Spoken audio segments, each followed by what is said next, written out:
14 సంవత్సరాలు ముఖ్యమంత్రిగా చేసి ఈ ఆంధ్రప్రదేశ్ని స్వర్ణాంధ్రప్రదేశ్గా తీర్చిదిద్ది ముఖ్యంగా బడుగు బలహీన వర్గాలందరికీ రాజకీయంగా ఎదగటానికి అవకాశం ఇచ్చిన గౌరవనీయులు నారా చంద్రబాబు నాయుడు గారికి, అచ్చెన్నకి, వేదికను అలంకరించిన తెలుగుదేశం పార్టీ రథసారథులకి, నా ఎదురుగా ఉన్న తెలుగుదేశం పార్టీ కుటుంబ సభ్యులందరికీ కూడా నా నమస్కారాలు తెలియజేస్తున్నాను. నిన్నటి విజయం చంద్రబాబు గారి విజయం, లోకేష్ బాబు గారి విజయం,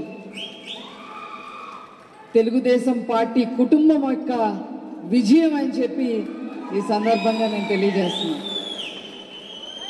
ఆనాడు 2000 సంవత్సరంలో కూడా చంద్రబాబు గారు విజయవాడ మేయర్గా నాకు అవకాశం ఇవ్వడం జరిగింది.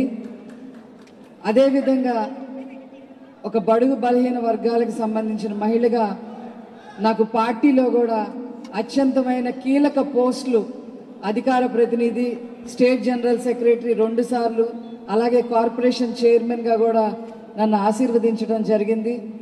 ఇప్పుడు మళ్ళీ ఎమ్మెల్సీ అవకాశం మరి వారు చెయ్యబట్టే నేను అయ్యాను తప్ప నాదేమీ లేదు అని చెప్పి ఈ సందర్భంగా నేను మనవి చేస్తున్నాను.